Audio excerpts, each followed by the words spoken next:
Chung-un. À 66 ans, Meryl Streep lève enfin le voile sur l'un de ses rôles les plus inoubliables. Le diable s'habille en Prada n'était pas juste un autre film sur son CV légendaire. C'est devenu un moment culturel qui a redéfini la mode à l'écran et a transformé son interprétation glaciale de Miranda Priestly en un cours magistral d'art dramatique. Mais si le public était ébloui par les répliques cinglantes et les garde-robes de créateurs, la réalité derrière les caméras était bien plus compliquée. Aujourd'hui, des décennies plus tard, Streep avoue ce qui s'est réellement passé pendant le tournage. Et ces révélations sont tout simplement stupéfiantes. De petite fille de province à la plus grande star d'Hollywood, Mary Louise Streep n'est pas venue au monde en silence. Née le 22 juin 1949 à Summit, dans le New Jersey, elle était la fille de Mary Wilkinson Streep, une artiste à l'âme de rêveuse, et de Harry William Streep Jr., un dirigeant pharmaceutique les pieds bien sur terre. C'est un mélange de discipline et de créativité qui l'a façonnée dès le début. Elle a grandi aux côtés de ses deux jeunes frères, Harry William Streep Truley et Dana David Streep, qui ont tous deux fini par tenter leur chance dans le métier d'acteur. Mais il était clair dès le début que Meryl, leur grande sœur aux instincts aiguisés et à l'imagination débordante, allait suivre une voie différente. Sa mère, que Meryl comparait souvent, tant par son apparence que par son esprit, à Dame Judi Dench, est devenue son point d'ancrage. Elle n'était pas le genre de parent à laisser son enfant se fondre dans le décor. Elle a insufflé de la confiance à sa fille comme si c'était de l'oxygène, lui rappelant constamment qu'elle était capable de tout ce qu'elle entreprenait. Meryl se souviendrait plus tard du mantra de sa mère, lui disant qu'elle était formidable, que la paresse ne la mènerait jamais nulle part, mais que la discipline et la motivation pouvaient la mener partout. Et le plus remarquable, c'est qu'elle y croyait, même si elle était plus introvertie que la personnalité pétillante de sa mère. Chaque fois que l'âge adulte atténuait sa confiance, elle se tournait vers les paroles de sa mère pour trouver de la force. Elle a grandi à Basking Ridge, dans le New Jersey, élevée dans la religion presbytérienne et a traversé ses premières années d'études comme n'importe quelle autre fille de province. Cedar Hill Elementary, Oak Street School et finalement Bernard's High School sont devenus ses terrains de jeu, mais même à cette époque, les signes de quelque chose de plus grand étaient là. Ses débuts au collège ont eu lieu lorsqu'elle a incarné le rôle de Louise Hayler dans The Family Upstairs. C'était un petit rôle peut-être, mais une étincelle qui laissait entrevoir ce qui était possible. À 12 ans, un autre talent a émergé. Elle a été choisie pour chanter lors d'un récital scolaire et la voix qui est sortie d'elle était si frappante qu'elle lui a valu des cours d'opéra avec Estelle Liebling. De toute évidence, Meryl avait les capacités de faire quelque chose de bien. Mais elle s'est vite rendue compte du problème. Elle chantait une musique qu'elle ne ressentait pas, ce n'était que de la technique, pas de connexion. Chunk 2, des années 100 ans plus tard, elle dira que c'était l'une de ses premières grandes leçons, à savoir que l'art ne fonctionne que s'il est honnête. Après 4 ans à chanter des notes qui n'appartenaient pas à son cœur, elle a abandonné. Cela ne l'a pas empêchée de se faire une place d'une autre manière. Au lycée, elle équilibrait facilement intelligence et charisme. Elle était pom-pom girl, adorée par ses camarades de classe, et même couronnée reine du bal de promo en terminale. Pourtant, sous les pompons et la tiare, il y avait toujours une fille avec des lunettes, des cheveux crépus et ce qu'un auteur a décrit comme une présence maladroite. Mais dans les films amateurs, on pouvait déjà voir son instinct de jouer, d'attirer l'attention, d'expérimenter le fait d'être vue. Pourtant, elle ne se précipitait pas encore vers la scène. Le métier d'actrice n'était pas une affaire sérieuse pour elle avant 1969, au Vassar College, lorsqu'elle a repris le rôle de Miss Julie. Cette performance a fait basculer les choses. L'adolescente maladroite s'était transformée en quelqu'un dont tout le campus ne pouvait plus s'empêcher de parler. Le professeur d'art dramatique Clinton G. Atkinson s'est souvenu de son don brut, soulignant que personne ne lui avait vraiment appris à jouer. Meryl avait simplement appris toute seule.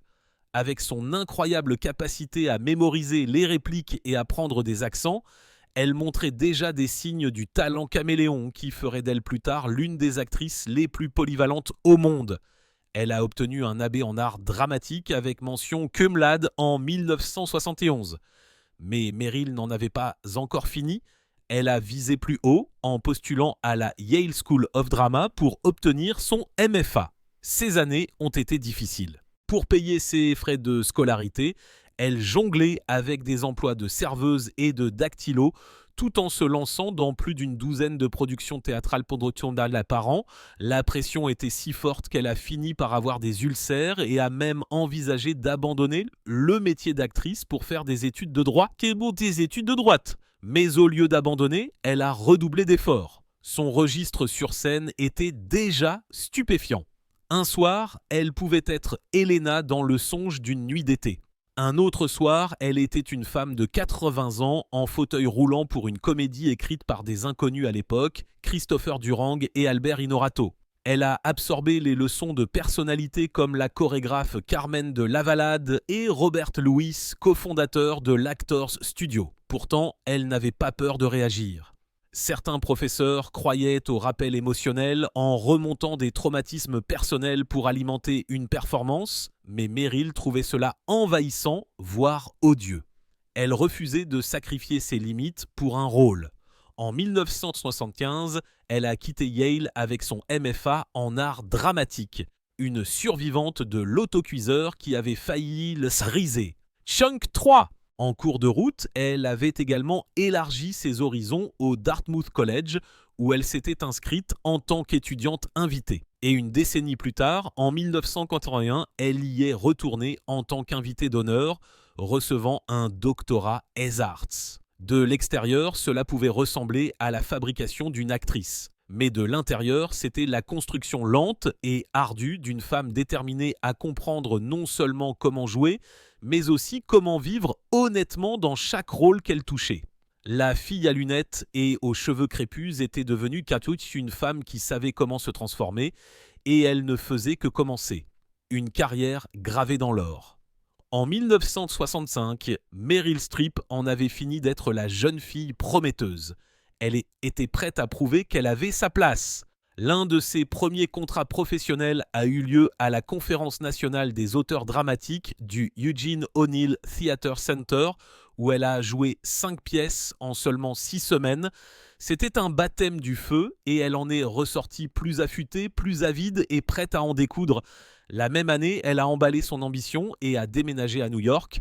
En quelques mois, Joseph Papp l'a engagée dans Trélone des Puits au Vivian Beaumont Theatre, partageant la scène avec des noms comme Mandy Patinkin et John Lithgow. C'était une entrée éblouissante, le genre de début qui disait à Broadway qu'elle n'était pas là pour faire de la figuration. New York l'a dévorée, mais Meryl ne s'est pas étouffée.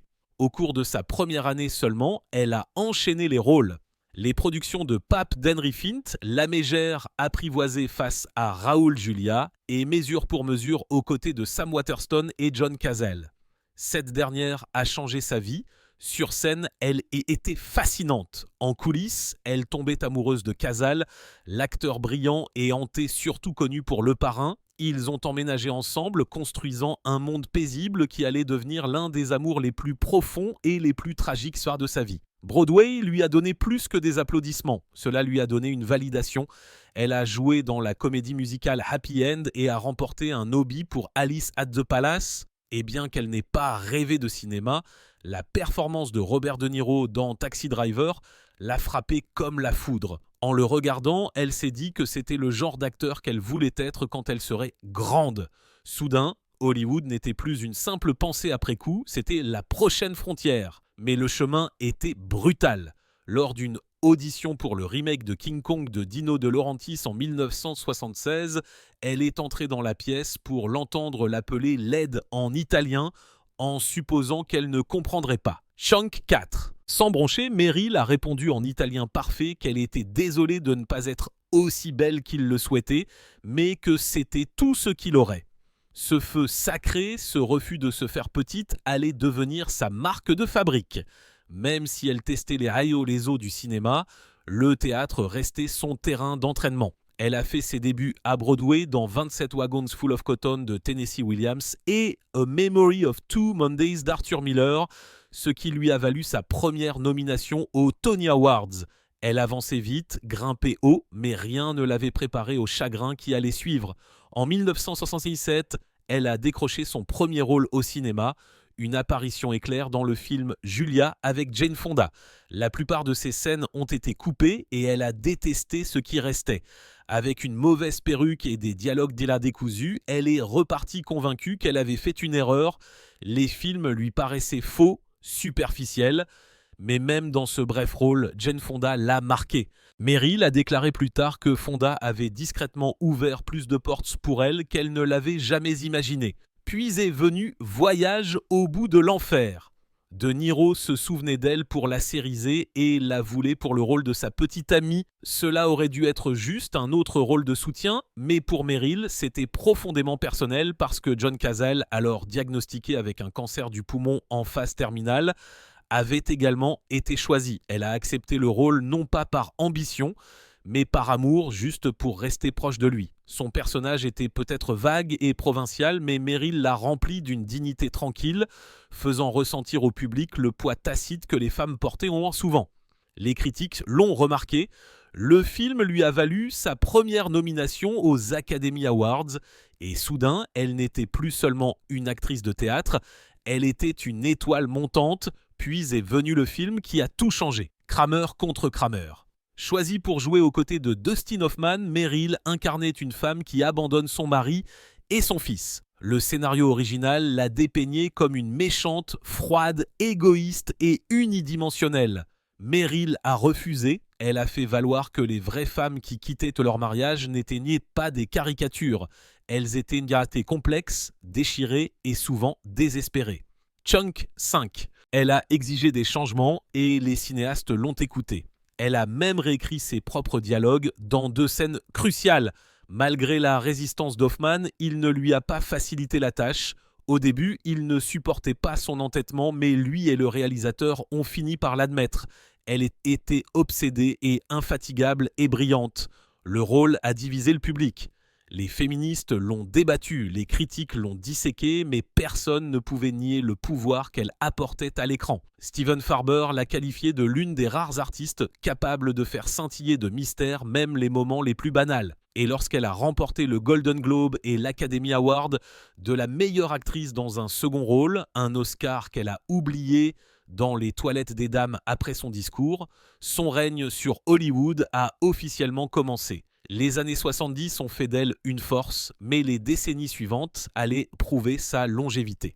En 1995, elle a de nouveau stupéfié le public dans Sur la route de Madison. Clint Eastwood a adapté le roman de Robert James Waller, et bien que Meryl ait détesté le livre, elle savait que le scénario offrait quelque chose de rare, une histoire d'amour écrite pour une femme de son âge. Elle a pris du poids, a changé de style et s'est inspirée d'icônes italiennes comme Sophia Loren et Anna Magnani. Ce qui aurait pu être un mélodrame larmoyant est devenu entre ses mains un portrait à couper le souffle du désir et du sacrifice. Les critiques l'ont qualifié de lumineux. Le public en a fait un succès de 70 millions de dollars. Longworth a fait valoir plus tard que Meryl avait ouvert les portes d'Hollywood aux femmes d'âge moyen, prouvant qu'elles pouvaient aussi être des héroïnes romantiques. Et puis, il y a Le diable s'habille en Prada. À ce stade, Meryl était déjà intouchable. Mais son rôle de Miranda Priestly était tout autre chose.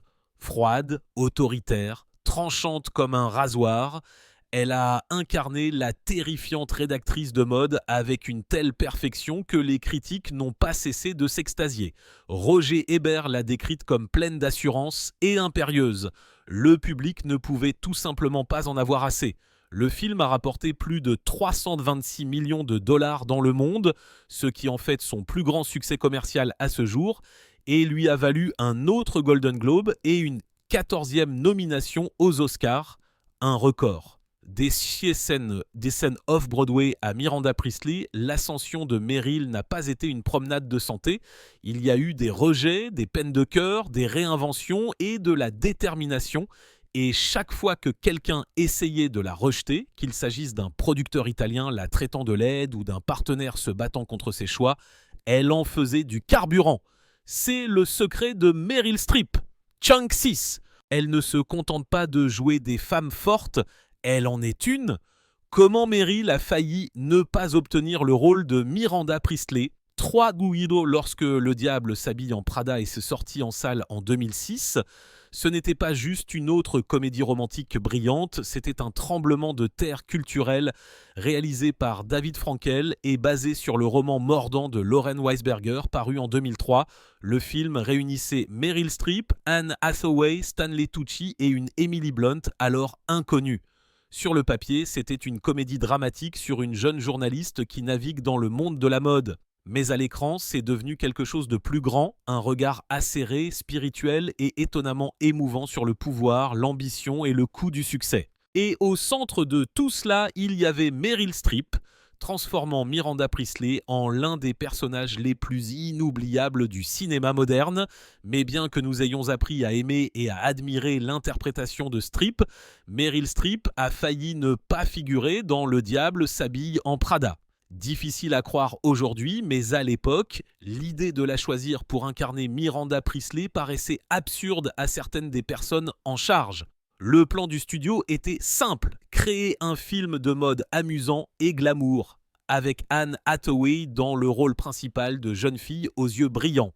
C'était sûr, c'était prévisible. Mais ensuite, les producteurs ont lancé le nom de Meryl dans le mélange et soudain, tout le monde a commencé à douter. Les murmures dans la pièce étaient brutaux. Certains ont rejeté l'idée d'emblée, la balayant d'un revers de main en affirmant que Meryl n'était pas drôle, qu'elle n'avait jamais fait ses preuves dans la comédie. La productrice Wendy Finerman s'est souvenue que les gens murmuraient que Streep n'avait jamais été drôle de sa vie. Avec le recul, ce doute semble presque risible car Meryl n'a pas seulement réussi à être drôle.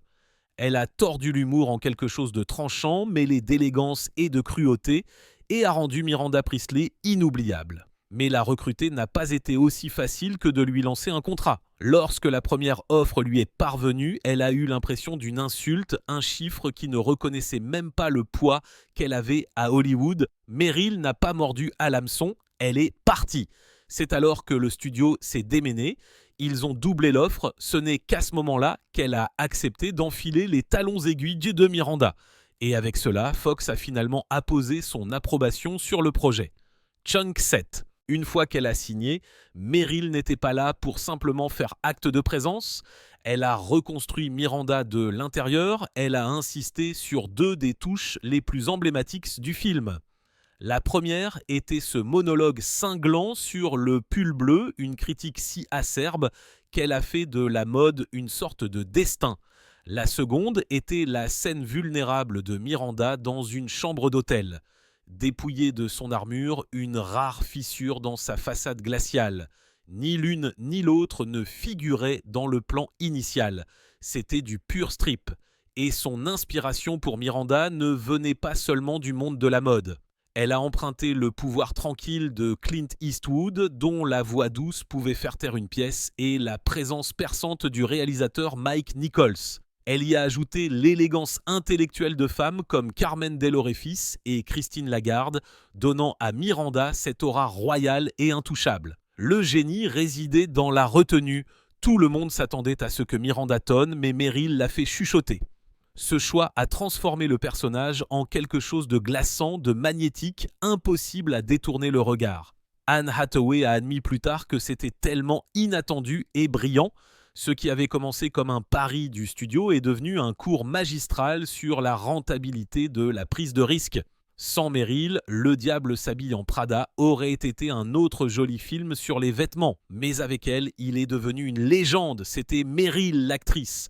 Mais Meryl la femme, son histoire d'amour et de loyauté dans la vie réelle est très différente de la reine glaciale du magazine de mode. Une histoire d'amour qui a résisté à l'épreuve de la célébrité. Pendant des décennies, la vie personnelle de Meryl Streep a été l'opposé de sa carrière.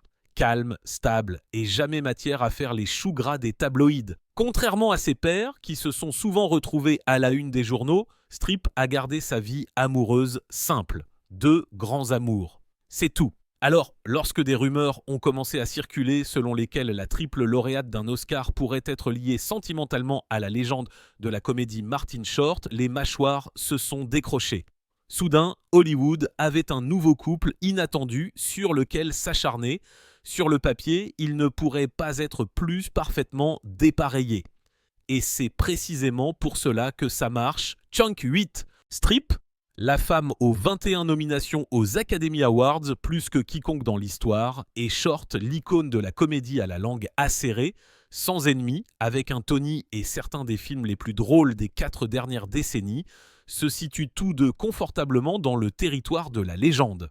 Ils se trouvent également avoir le même âge, 75 ans, et à ce stade de leur vie, personne ne s'attendait à un rebondissement de ce genre. Pour comprendre pourquoi l'idée d'une liaison entre Strip et Short fait vibrer le monde entier, il faut revenir en arrière sur sa première grande histoire d'amour. Avant son mariage de 39 ans avec le sculpteur Don Gummer, il y a eu John Cazale, l'acteur bien aimé qui nous a donné Fredo Corleone dans Le Parrain. Selon le biographe Michael Schulman, Strip a rencontré Cazale pour la première fois sur scène en 1976 lors d'une production off-Broadway de Mesure pour mesure.